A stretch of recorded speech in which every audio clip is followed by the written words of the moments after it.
یعنی اس کا سرمایہ بھی ضائع ہو جائے، تجارت بھی ضائع ہو جائے اور اسے نفع بھی حاصل نہیں۔ آپ کو سمجھ آ رہا ہے؟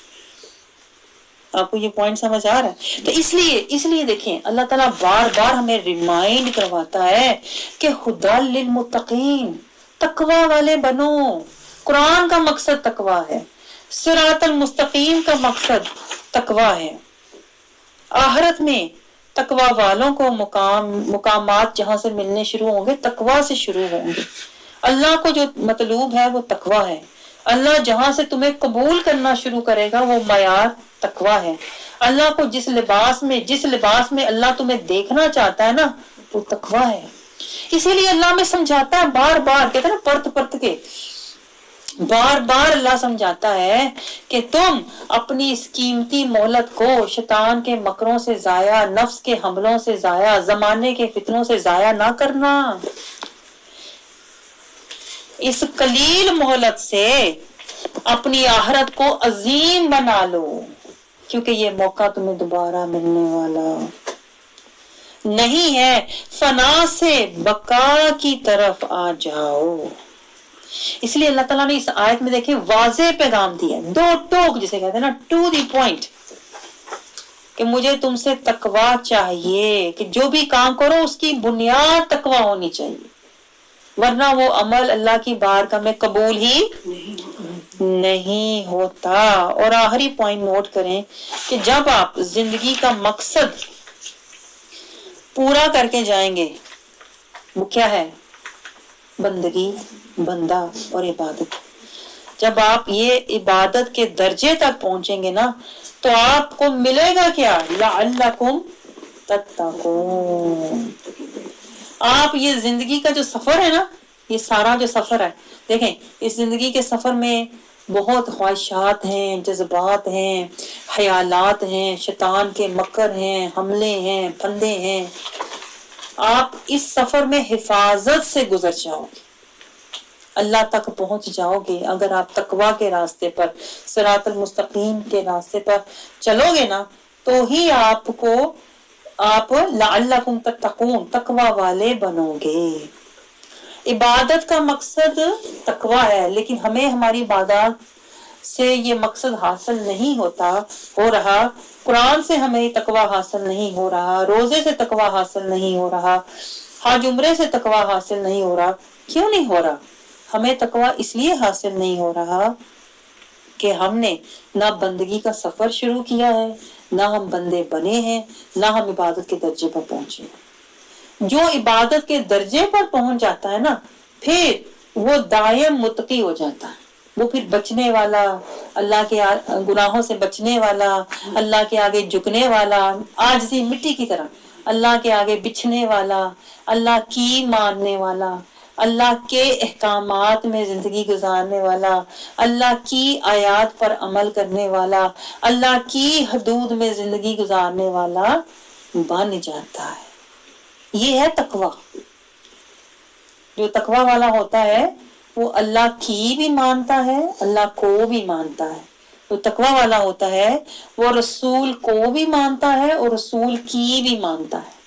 جو تقوی والا ہوتا ہے وہ صراط المستقیم کو مانتا بھی ہے اور اس پر چلتا بھی ہے۔ جو تقوی والا ہوتا ہے وہ اللہ کی حدود میں زندگی گزارتا ہے۔ جو تقوی والا ہوتا ہے وہ اسوہ حسنہ مصطفیٰ کے مطابق زندگی گزارتا ہے۔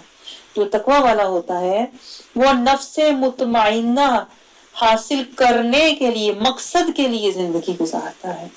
جو تقوی والا ہوتا ہے وہ اللہ کی رضا پر نظر رکھ کے زندگی گزارتا ہے۔ آپ سمجھ رہے ہیں؟ تو یہ اللہ تعالیٰ سمجھا رہا ہے کہ جب تم مقصد پر نظر رکھو گے تو تمہیں منزل یعنی لعلکم تتقون، ہر حال میں تم تقوی والے ہی رہو۔ زندگی کا سفر تقوی سے گزارو، کیونکہ شیطان ہر طرف سے حملے کرے گا۔